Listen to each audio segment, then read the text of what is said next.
you guys seeing this? He looks just like you. Impossible. You're colorful. Excuse me. Why do you look like me? You look like me. I'll make you eat those words.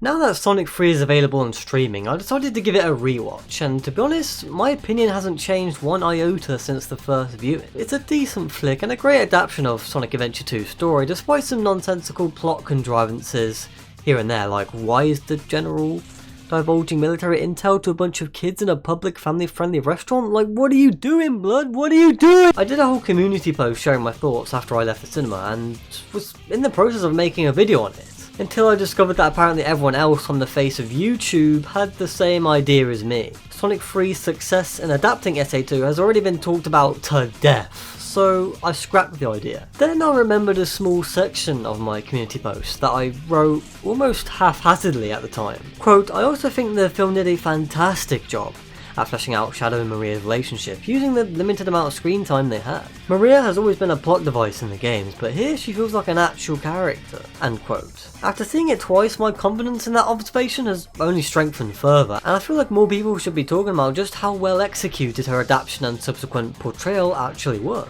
Following the release of the Sonic 3 trailer was a massive hype wave, which is, pretty understandable. Sonic fans across the globe were collectively soying out over late epic cartoon hedgehogs brawling each other. Admittedly, I wasn't one of them until I actually saw the film, and thus saw the light.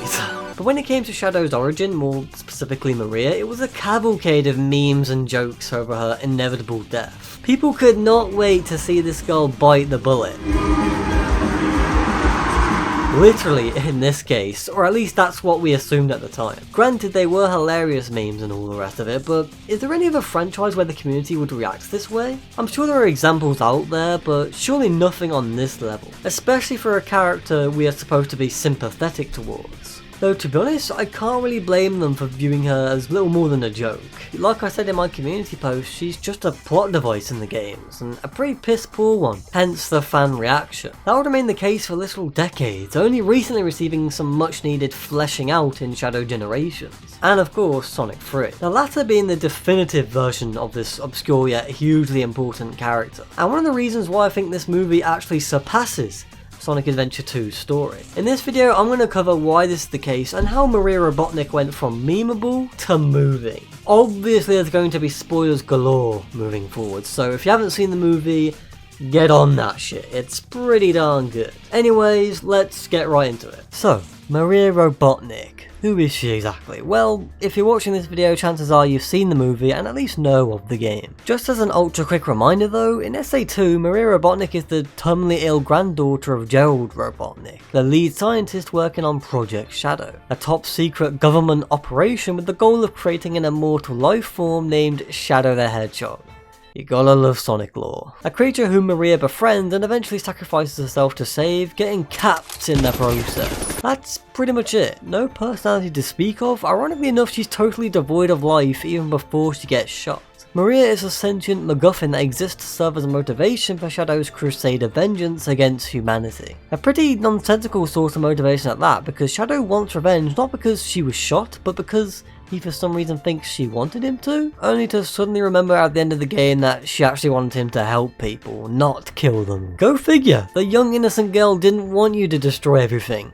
Whoops. Now look, I'm not trying to say Sonic Adventure 2 is a crap game or anything. I mean, I personally don't like it, but that's due to other more agreeable reasons, okay? I actually think the story is pretty enjoyable overall. Still, it's hard to argue that Maria's role in the plot and the portrayal of her connection to Shadow is pretty tenuous at best. With all that being said, Maria's primary purpose as a plot device for Shadow isn't inherently a bad thing. Hell, it's practically a writing cliche at this point. There are plenty of examples where a character exists just to develop the protagonist. The first that comes to my mind, and probably a lot of other people's minds, is John Wick's wife. Like Maria, Helen Wick is barely a character. The pair of them are dead before their respective stories even begin, and they both serve as prime motivators for the more important character and what they eventually decide to do. So why is it that Maria up until recently has been nothing but a meme when the same can't be said for Helen? Well, it's simple. One pulls off this cliche effectively and the other not so much. John Wick goes to great lengths showing the audience just how close John and Helen were. The film literally opens on a video of the two of them having a good time at the beach. Right from the get-go, we see it wasn't all misery and sadness, and the audience can better empathise with John's situation having seen him at his best. Although Helen is gone, her presence can still be felt throughout the film, not only through flashbacks and pictures, but also in the gifts she gives him, most notably the dog. Something to help John move on, and more importantly, an overt demonstration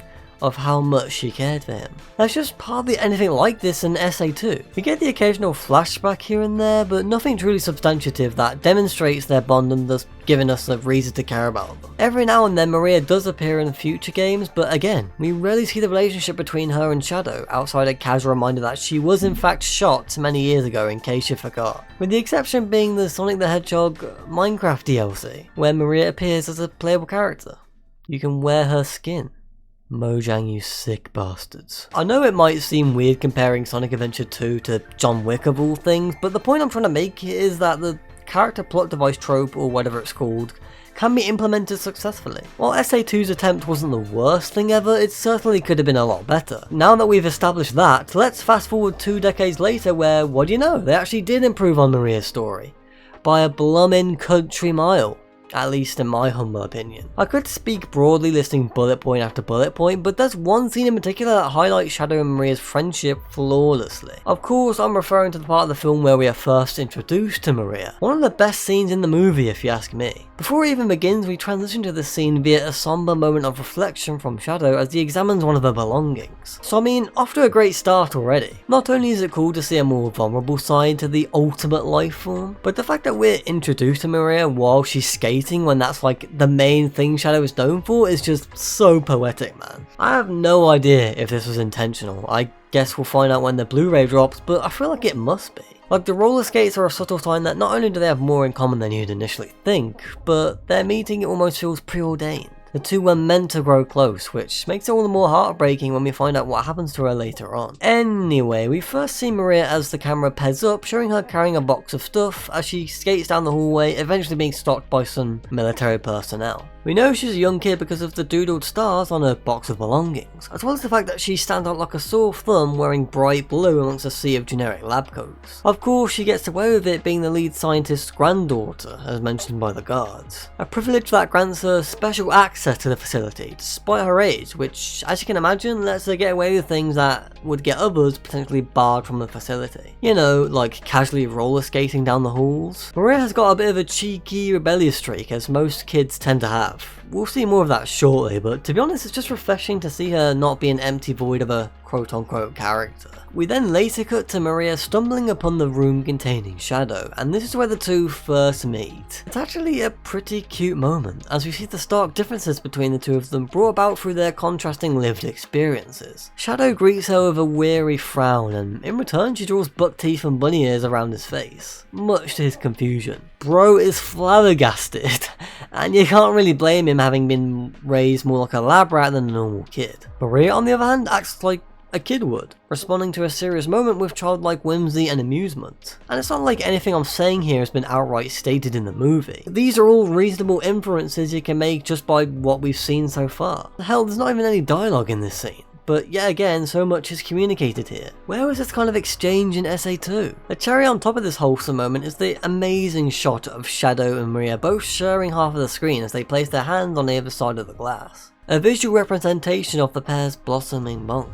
Two characters seeking a friend, seeking to express their inner child in an environment that outright rejects such notions, which we've seen visibly demonstrated by Maria being encouraged to stop roller skating by the guards and Shadow, well, being Shadow. This moment reminds me a lot of The Shape of Water, which also had a very similar shot to what we see here. Obviously Sonic 3 doesn't quite go in the same direction as The Shape of Water because that would be really weird.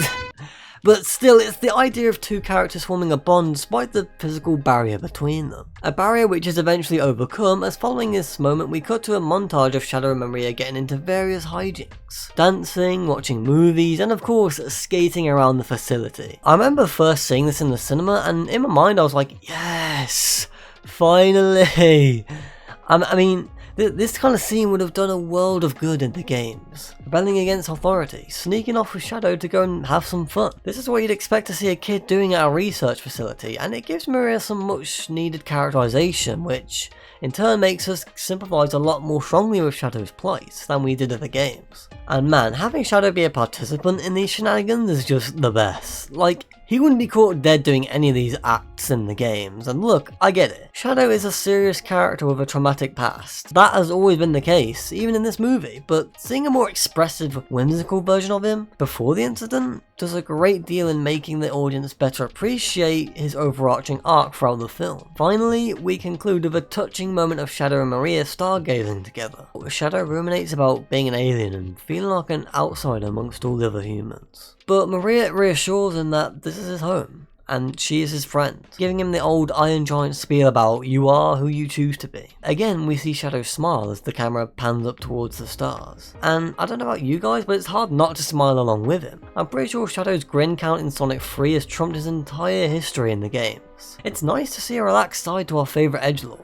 in what is probably one of the best scenes in the movie. I mean, I'm probably a broken record at this point, but I can't help it. When a scene is this good, I gotta give props. At the end of the day, there really isn't that much different at face value with Maria from the games and Maria from the movie. They're both barely characters who serve their purpose in giving reason for Shadow's vengeance. I mean, she isn't terminally ill in the movie, but that only affected Gerald's reasoning for working on the project in the first place, and not Maria herself. The reason why Maria works so much better in the movie is because we get to see her actually act like a kid, showing humorous and genuinely moving moments with Shadow that makes them a hell of a lot more relatable. It humanises Shadow a great deal more than SA2 did, which, like I said earlier, makes his actions and motivations more understandable. I'm surprised it took the game so long to learn that Maria needs to be more than a doll with an empty void. Shadow Generations, like the movie, takes time out of its relatively short length to give us heartwarming moments between the two of them. And it's all the better for it. It might seem weird to obsess over a minor character in the grand scheme of the Sonic franchise, but given her importance to arguably the most popular mofo in the series, it's about time she was actually done some justice. With that being said, that's all I have to say for this video. Like if you liked, dislike if you disliked, subscribe for more quality content, and I'll see you guys next time. Have some more chicken. Have some more pie. Have some more chicken. Have some more pie. Have some more chicken. Have some more pie. It doesn't matter if it's boiled or fried. Have some more chicken. Have some more pie. Have some more chicken. Have some more pie. Have some more chicken. Have some more pie. It doesn't matter if it's boiled or fried.